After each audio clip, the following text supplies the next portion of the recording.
Bonjour et bienvenue dans Hebdo Santé sur Medium pour le décryptage de l'actualité du secteur de la santé sur le continent. Et dans ce numéro, nous revenons sur la journée mondiale des lépreux, célébrée chaque année dans la dernière semaine du mois de janvier. Nous verrons comment prévenir cette maladie, la lèpre, en ayant une bonne connaissance des signes d'alerte. Et je vous prie donc d'être très attentifs. Nous avons deux experts de la question sur ce plateau pour tout nous dire. Docteur Dizoé Agui Sylvestre. Bonjour docteur. Bonjour monsieur. Alors vous êtes dermato-vénérologue, directeur coordonnateur du programme national d'élimination de la lèpre en Côte d'Ivoire. C'est un immense plaisir de vous retrouver docteur. Le plaisir partagé. Avec nous, une personne qui a de l'expérience au sujet de cette, des maladies tropicales négligées, mademoiselle Biaka Paul Elena. Bonjour, mademoiselle. Bonjour, monsieur. Alors, vous êtes titulaire de master en anthropologie, étudiante en master 2 d'action humanitaire à la chaire UNESCO de l'université Félix Houphouët-Boigny de Cocody.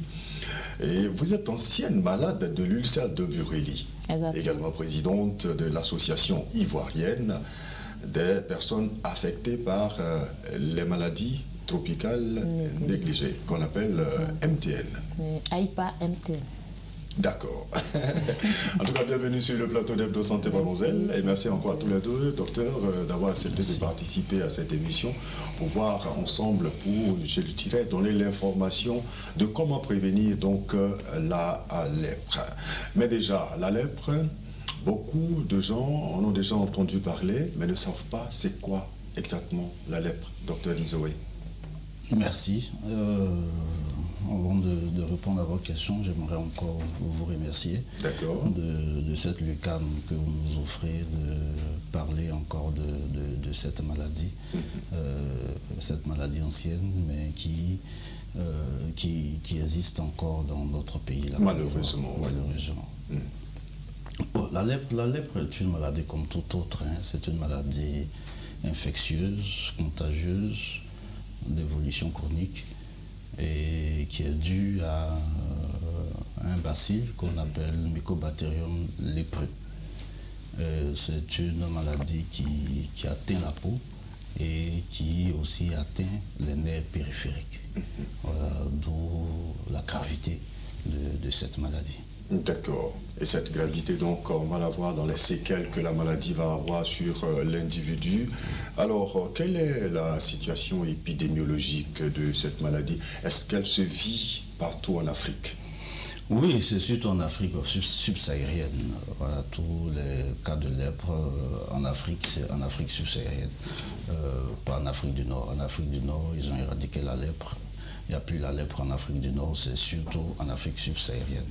Voilà, nous avons pratiquement tous les cas de lèpre au niveau de l'Afrique sont situés en Afrique subsaharienne. Aussi en Amérique du Sud, en Asie, on a aussi des cas de lèpre. Mademoiselle Biaka, pourquoi cet engagement? Vous créez une association pour les personnes affectées donc par les maladies tropicales négligées, dont fait partie donc la lèpre. Alors, dites-nous pourquoi. Merci M. Kwako pour cette occasion que vous nous donnez aujourd'hui de parler de la maladie tropicale négligée et notamment la lèpre.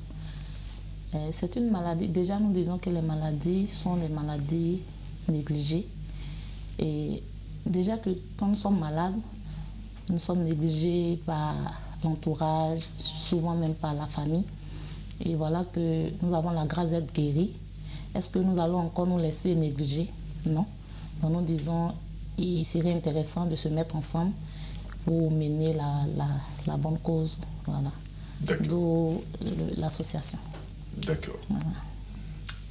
Vous étiez négligé, les maladies sont négligées, les maladies dont vous avez souffert, parce que je l'ai dit en introduction, vous êtes une ancienne malade de l'ulcère de Bureli. Aujourd'hui, vous êtes guéri. Oui, je suis guéri. Voilà, donc là, vous vous dites, il ne faudrait plus que personne ne souffre de ces maladies tropicales négligées.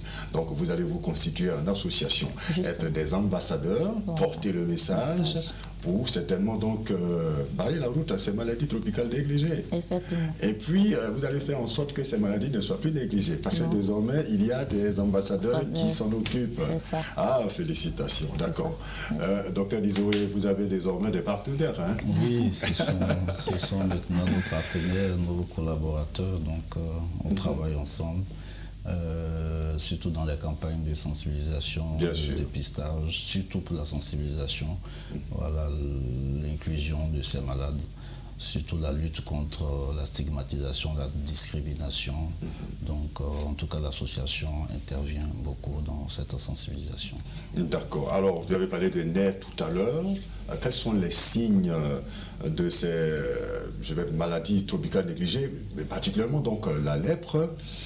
Quand on voit les premiers signes, qu'est-ce qu'il faut faire? Je vais vous donner la parole tout à l'heure, vous allez réagir. Mais avant, je voudrais qu'on écoute le témoignage d'un ancien malade de la lèpre guéri. Il a accepté volontiers de parler. Je vous prie de l'écouter.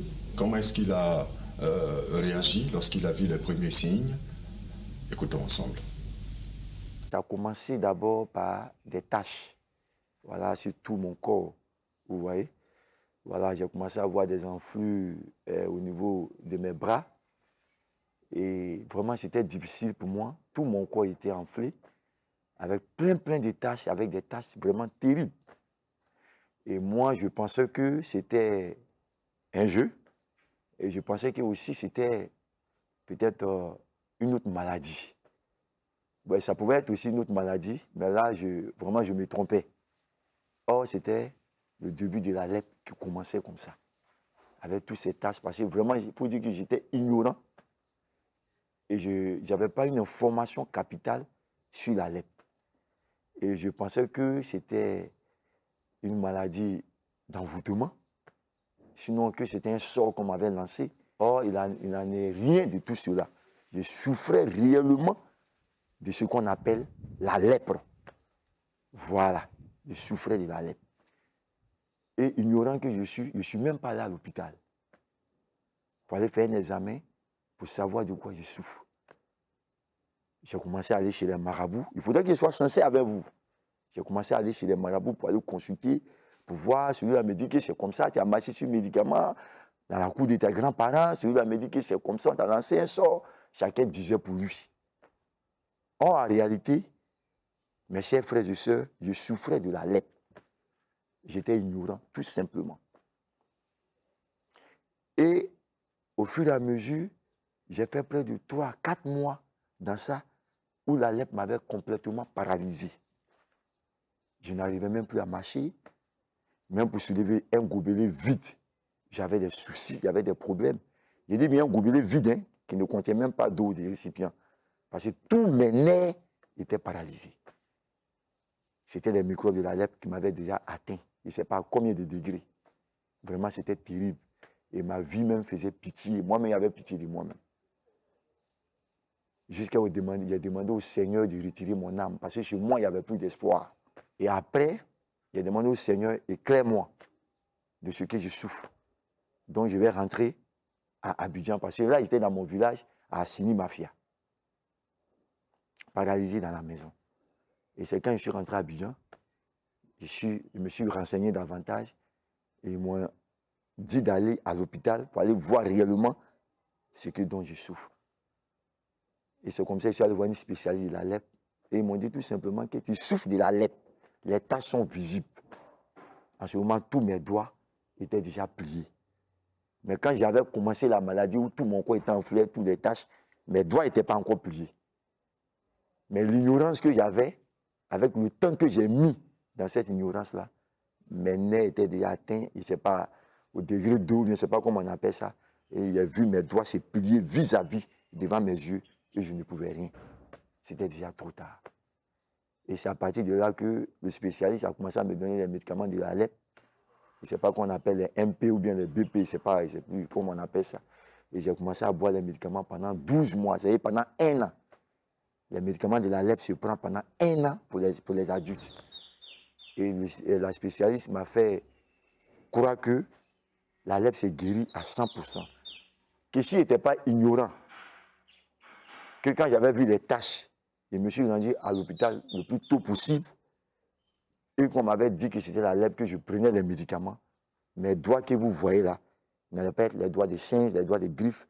Mes doigts n'allaient pas se plier devant moi. Donc, je vais vous interpeller, je vais vous sensibiliser que moi-même, j'ai eu la chance que mes doigts sont pliés, mais quand même, mes doigts sont là. Mais il y a d'autres même là. Les doigts sont coupés tout entièrement. Les doigts sont enlevés tout entièrement.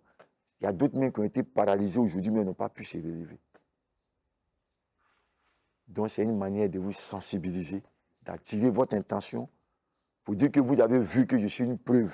Donc, je vous montre mes doigts, mes mains, pour vous sensibiliser, pour dire à tous ceux qui sont cachés encore dans les recoins et puis les contre-coins, dans les campements, dans les villages, qui ont honte de la maladie, de sortir en ville, de venir à l'hôpital le plus proche, afin que réellement on leur dise quoi qu'ils ont, pour qu'on puisse les sauver de la lèpre ou soit des différentes maladies qui concernent la peau, comme les maladies tropicales négligées.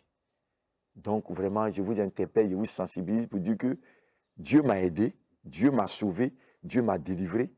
Aujourd'hui, voilà, vous voyez que néanmoins mes doigts sont là, voilà, même si c'est atteint, mais je suis guéri à 100% depuis que j'ai pris les médicaments de la lèpre.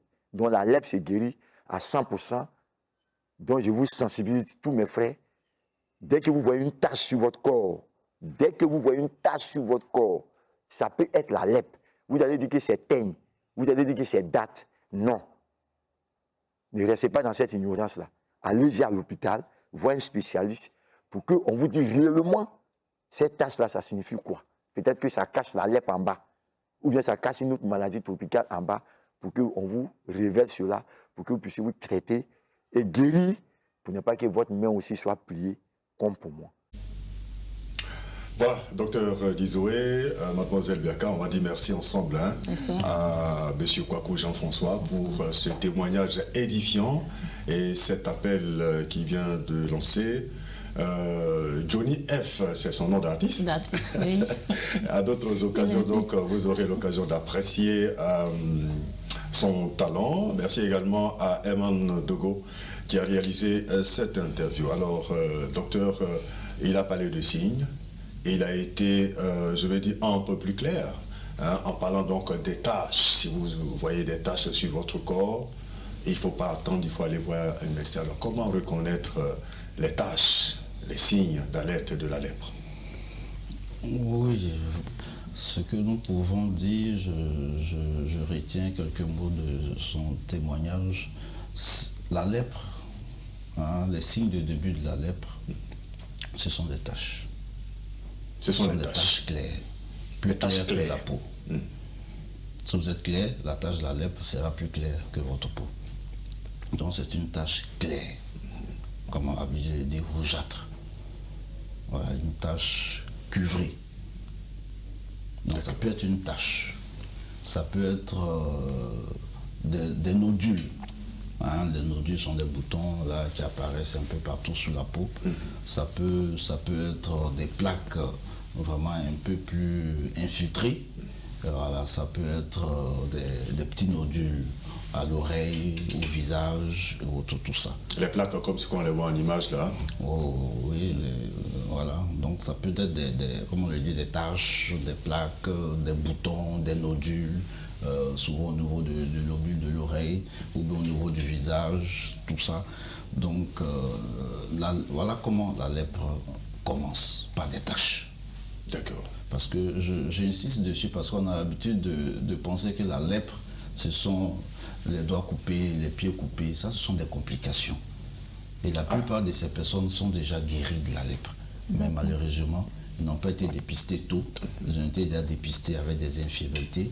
Voilà, avec déjà des résorptions des doigts, des orteils, mais avec les traitements, ils sont guéris, mais ils ont gardé les séquelles.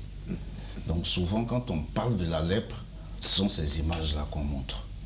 Mais la lèpre, c'est juste une tache claire, insensible. D'accord. C'est ça, la lèpre. Oui, justement. Lorsqu'à ce stade-là, ce n'est pas dépisté tôt. Et que ça Ça laisse tous ses séquelles. Ça laisse tous ses séquelles. Elle évolue et elle commence à paralyser les nerfs et toute cette gravité-là apparaît. Alors c'est vrai qu'on a vu toujours ces images, comme vous le dites, des images de doigts coupés, donc les complications. Donc ça reste dans la mémoire des gens. Dans la mémoire. Alors, donc, quand ils ont une tâche, ils ne peuvent jamais penser que c'est la lèpre. bien sûr. Quand ils ont une tâche, ils ne peuvent pas penser que c'est la lèpre. Donc, la lèpre qu'il a l'habitude de voir à la télé, ce sont les doigts coupés, ce sont les pieds coupés. Donc aujourd'hui, vous changez, je vais dire, il faut changer donc Non, le il faut message. il faut changer le message. Quand on parle de la lèpre, il faut présenter des tâches. Il faut présenter les nodules types de la lèpre. Il faut présenter des plaques typiques de la lèpre, que ça, c'est la lèpre. Et quand c'est comme ça interpelle tout un chacun. Parce que là, quand il voit une tache sur lui, voilà. Ça peut être la lèpre. Attends que j'aille voir un spécialiste. Il a dit, s'il avait l'information, il serait allé très vite à l'hôpital et il n'allait pas avoir les doigts qui allaient. C'est un message là que nous pensons, parce qu'on fait une approche dermatologique. Voilà. Quand tu as une anomalie sur ta peau, que ce soit une tache, que ce soit un nodule, que ce soit une boule, que ce soit au niveau du visage, au niveau de l'orbite d'oreille, il faut aller consulter un spécialiste. D'accord. Il faut aller consulter un dermatologue ou bien aller consulter un infirmier spécialiste dermatolèpre. Ils sont pratiquement dans tous les districts sanitaires de notre pays. Il faut aller les consulter. D'accord. Et c'est lui qui va vous poser le diagnostic pour savoir que cette tache, ou bien cette boule, ou bien ce nodule, c'est la lèpre. D'accord. Voilà. Alors, votre rapport, on l'a dit tout à l'heure, mademoiselle Biaka, sera tellement, j'allais dire, important pour changer donc la donne. Parce que tout à l'heure, on a écouté Johnny, Monsieur Kouakou, Jean-François, dans un message assez clair. Alors, vous, comment est-ce que vous vous organisez dans votre association pour effectivement mener cette lutte-là? D'accord. Parce que là, dans votre grand groupe, c'est les MTN, on a des malades. Vous, c'est l'ulcère de Biruli. Lui, c'est la lèpre. On a d'autres personnes également qui souffrent de ces mêmes maladies. Comment est-ce que vous allez vous organiser pour effectivement accompagner le programme dans cette noble lutte? D'accord. Déjà, nous sommes constitués en bureau. Nous avons plusieurs comités. Et comme tout à l'heure le DC l'a dit, nous travaillons en équipe avec les différents programmes. Ce sont nos tutelles. Et nous sommes, on va dire, les porte-parole des personnes guéries des maladies tropicales négligées et qui ont laissé des séquelles, comme le DC l'a dit, qui ont laissé des séquelles. Voilà, donc nous constituons en association, nous faisons des sensibilisations, nous partons dans les on va dire, dans les localités éloignées, voilà, parler des maladies tropicales négligées. Où on n'a pas toujours l'information, où certainement même on n'arrive pas à regarder la télévision, vous partez là-bas. Et vous, c'est vrai que vous n'êtes pas des médecins, des spécialistes, mais vous avez vécu, donc vous connaissez. Oui, nous connaissons. Donc vous arrivez à expliquer dans un langage accessible. Si. D'accord, très bien. Dans ce cas, quand nous trouvons des cas, nous les référons dans les centres spécialisés.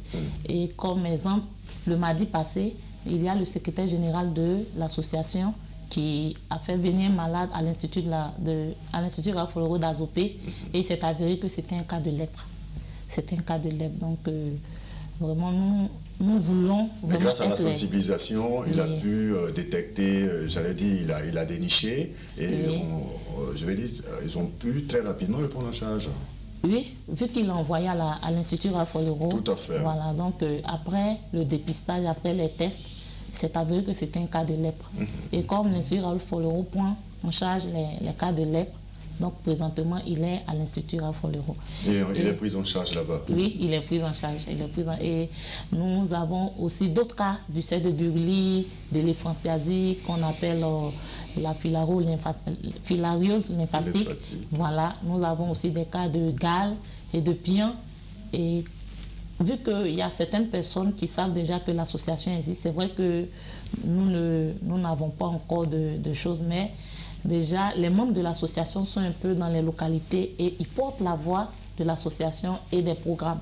Et quand ces cas-là sont détectés, ils nous appellent, nous appelons les programmes et on les réfère dans les centres spécialisés. On vous y encourage. Alors, docteur Dizoé, l'autre occasion que vous avez aussi, c'est chaque année la journée mondiale de lutte contre la lèpre. À côté donc de ces actions, il y a donc la journée mondiale. Quel est le message de cette journée cette année?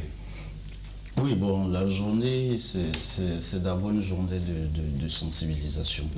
C'est une journée de sensibilisation pour encore mobiliser vraiment les acteurs à s'unir encore pour la lèpre. Et cette année, le thème, c'est « Unir nos forces contre la lèpre et les autres maladies tropicales négligées ». D'accord. Comme je vous l'ai dit, nous sommes en intégration aujourd'hui, voilà, avec tous les autres programmes qui s'occupent des maladies tropicales négligées. Donc c'est un thème intégré. Intégré. Je pense qu'on est dans la même dynamique, hein, puisqu'aujourd'hui on a les malades avec vous, donc vraiment qu'on unisse nos forces pour venir donc à bout de ces maladies. Donc on peut dire aisément, docteur Dizoé, qu'il est possible de prévenir la lèpre. On peut la prévenir. Oui, on peut la prévenir. Bon, comme je l'ai dit, les facteurs favorisants, c'est l'hygiène, voilà, c'est la promiscuité. Voilà, donc pour prévenir, il faut vraiment vivre dans un lieu vraiment sain. Il faut agir sur ces facteurs. Voilà, il faut d'abord agir sur ces facteurs. Et puis, le problème, c'est de prendre soin de sa peau. Hein, c'est l'hygiène. Lorsque on sent qu'il y a une tache, il y a quelque chose d'anormal sur la peau, il faut aller consulter. Parce que c'est ça aujourd'hui le problème. On ne prend pas vraiment soin de notre peau. Voilà, pourtant, c'est le premier contact à vue d'œil. Quand tu regardes quelqu'un, c'est sa peau que tu vois en premier. Donc, prenons soin de notre peau. Quand il y a quelque chose, il faut aller consulter. C'est une manière de prévenir déjà. Bien sûr. C'est une manière déjà de prévenir. D'accord. D'aller consulter dès qu'on a l'apparition sur la peau de quelque chose d'anormal. Il faut aller consulter. Et là, le spécialiste vous dira si c'est la lèpre ou bien si c'est une autre maladie dermatologique banale, quoi. Alors, peu importe la maladie, hein, que ce soit une maladie de peau, si c'est pris en charge précocement, on a des chances de guérison, parce que là, notre témoin l'a dit, il est guéri à 100%, et vous n'allez pas nous dire le contraire, la lèpre se guérit à 100%, vous confirmez? Non, la lèpre se guérit à 100%, la lèpre se guérit à 100%. Voilà, aujourd'hui, notre combat, c'est de dépister ces malades-là tôt.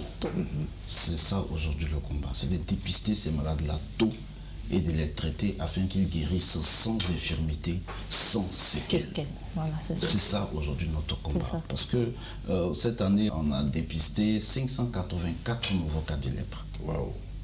Et parmi ces 584 nouveaux cas de lèpre, on a au moins 24% qui ont été déjà dépistés avec des infirmités.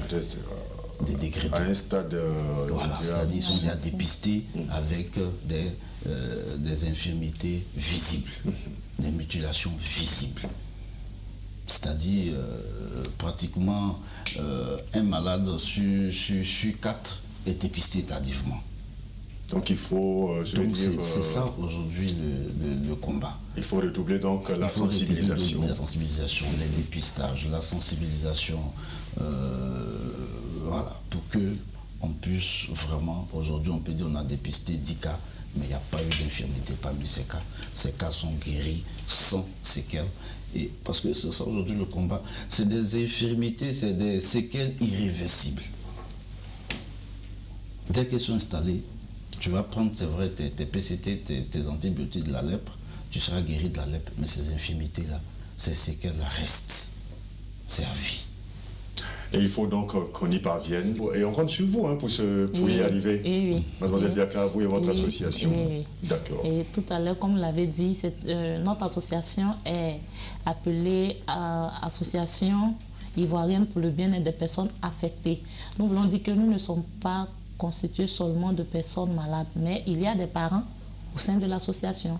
Parce que cette maladie, lorsqu'elle vient, les maladies tropicales négligées, toute la famille est affectée. Souvent même le village même est affecté.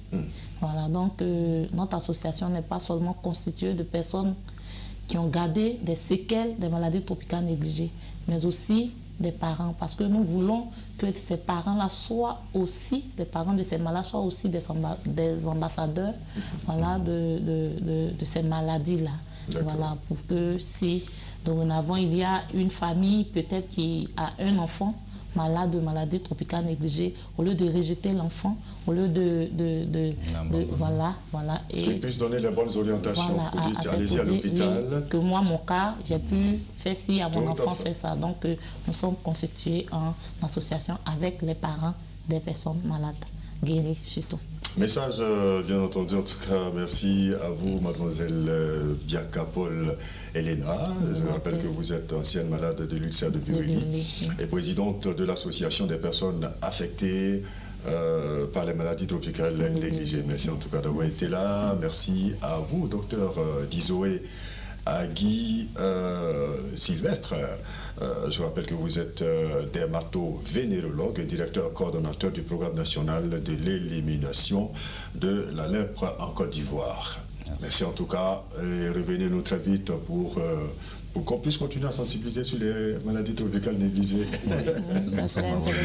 Hebdo Santé, c'est fini pour aujourd'hui. Fares Sakura, Alnord Dosso et Jean-Marc Grancé l'ont réalisé. Merci de votre fidélité et à très bientôt pour un autre numéro, toujours sur Média.